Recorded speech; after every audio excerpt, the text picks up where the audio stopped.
Good day, everyone. My name is Danica Orante, your moderator. For our panel discussion, we will talk about the efficiency of online classes as an alternative in the face-to-face class, the possibility of opening classes and facilitating face-to-face classes in this school year, 2021 and 2022.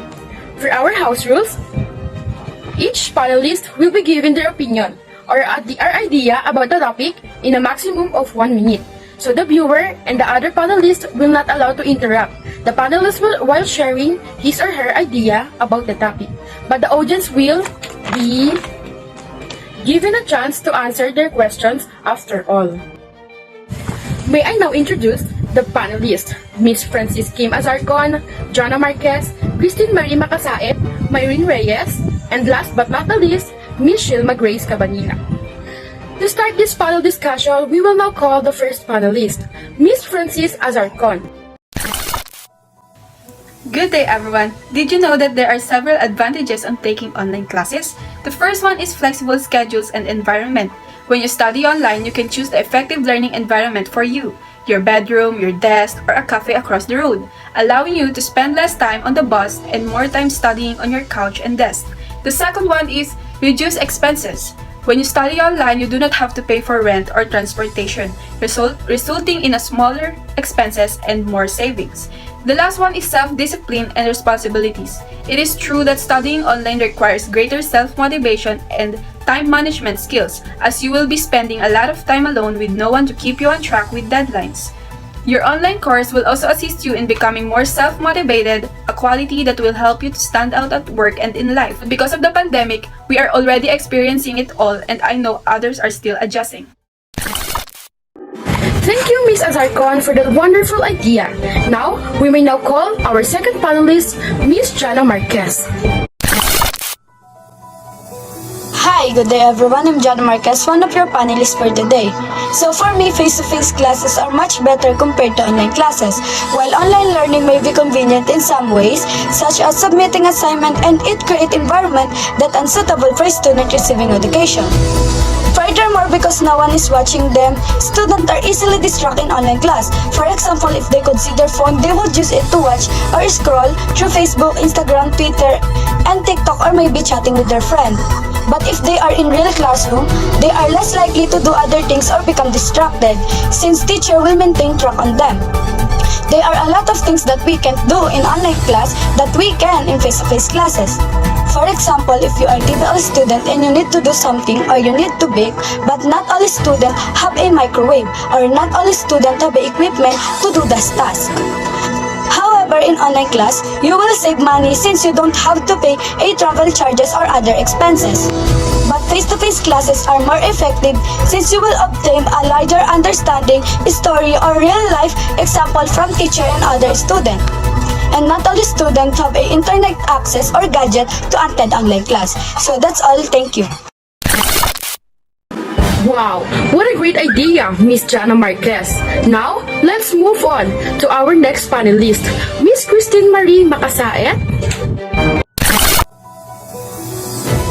The potential advantages of online classes are numerous. There is a perception that online classes are a more cost-effective way to offer some courses. Students and teachers need not physically meet in a classroom. Therefore, people in remote areas can have access to courses which they might not have had access otherwise. In the case of asynchronous classes, students can more easily fit their learning time into their schedule. This allows more flexibility, particularly to the non-traditional students who may have family or work obligations not normally associated with the traditional undergraduate student population. Thank you, Miss Christine Macasaet. How about you, Miss Myrene Reyes? In my opinion, if there will be a face-to-face this year of 2021-2022, it is not a good idea because it is very dangerous for students, specifically in today's time when a disease is spreading and a new disease is spreading in the world. So it is not safe if the class open because the number of COVID cases will increase because nowadays it's just sport resistance, so we have to be careful. So no choice, we have to do self-learning to learn something. Miss Marin Reyes. Now, we will now call our last panelist, Miss Shilma Grace Cabatila. Thank you, Danica. Well, as far as I know, face-to-face classes are better than online classes because you can focus or concentrate on what you were studying. Also, in online classes, technological progress has obviously made our life easier and more efficient. With that said, it only seems fitting that we should have moved toward utilizing online learning in our college life. With this, online classes is less effective than in-person learning. Why? Because you will come up with lack of interpersonal skill development, which is usually required little to no face-to-face interactions with classmates and teachers. Thank you, panelists, but we can't end our discussion without a question. Do you think many students learn in online class? For me, it's up to the student if they take online classes seriously. We can learn a lot on online classes if we don't cheat and study what the teachers taught us. As a result, self-discipline and time management are important. Why students are easily distracted to online class compared to face-to-face class?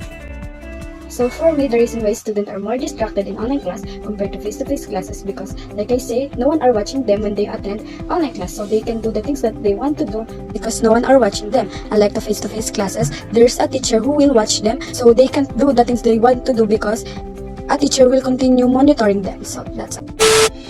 Why face-to-face learning is important? Okay, I'll answer that question. Face-to-face learning is important because it helps students interact with other individuals of their own age, be better disciplined, follow a regular schedule, and improves their physical fitness and mental alertness. Face-to-face learning also helps students and teachers know each other in a better manner. What are the risk factors to consider when you enroll in online learning program? Today's learning system changed because of the pandemic. Many people, not specifically students, learning through online. Through this online learning, there are a lot of risks or hardships that students encounter. First is being knowledgeable of the usage of the internet or gadgets. Of course, not all teenagers, internet techie, they do not know where, what, and how to use some features of the internet or gadgets. Second thing that needs to be considered is having an access to the internet. This is the most important thing to operate or be access to the new learning system.